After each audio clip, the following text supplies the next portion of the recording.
खुलुमबाय दिनै सानसेनि रादाबखौ फरायदों आं किलिकां ब्रह्म।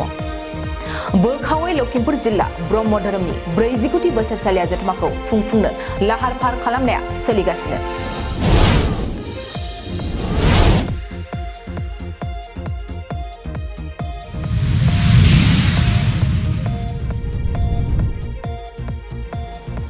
बाक्सा जिल्ला बर' हारिमु आफादजों दिहुनजानाय हारिमु थान्दै बिजाबखौ बेखेवबाय।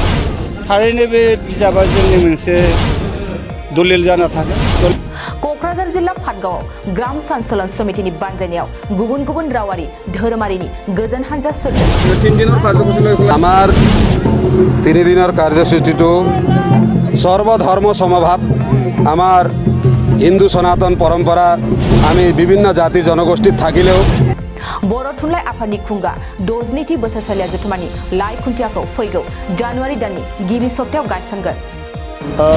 जोङो सान्दों लाइ खुन्थियाखौ जिहेतु बोसोर गोदानाबो फैगासिनो दङ बे हिसाबैनो लाइ खुन्थियाखौ जों रायलायनायनि गेजेरजों बोसोर गोदाननि गिबि सप्तायावनो जोङो सान्दों। बर'दिन फोरबोनि थाखाय इएम रनजित बसुमतारिया साफ्रोमबो रायजो राजाफोरनिसिम हामलायथि बावहरदों।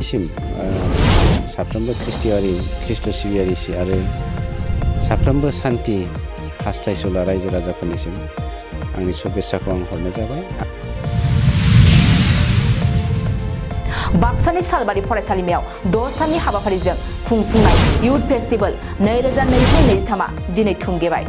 जे इयुथ फेस्टिवल सोलिगासिनो दंमोन बे आरो बे जोबथा सानाव दिनैहाय माखासे माने हाबाफारिजों नैबे जोबथा सानखौ सालबारि फरायसालिमाया फालिनो लादों।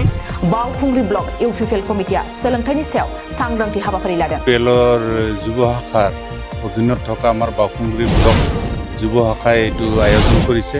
যোৱাকালি এটা প্ৰগ্ৰাম কৰিছে।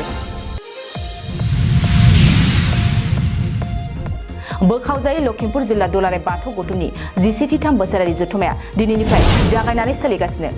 मसलपुर 23 नं दिहिरा ब्लक इउपिपिएल कमिटिया सानसेनि मेहेरगोनां हाबाफारिजों बोसोरसालिया जथुमा खुंफुंदों। राजानि मददजोंनो जों दिनै सानसेनि हाबाफारिखौ मोजाङै खुंफुंलांनो हाबाय।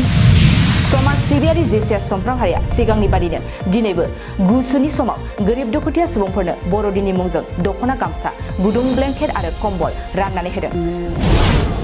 जेसेखौ धन्यबाद होयो माने ख्रिस्टमासनि समायावहाय जोंहाथ' निरुफाय जादोंमोन जेबो गैयामोन।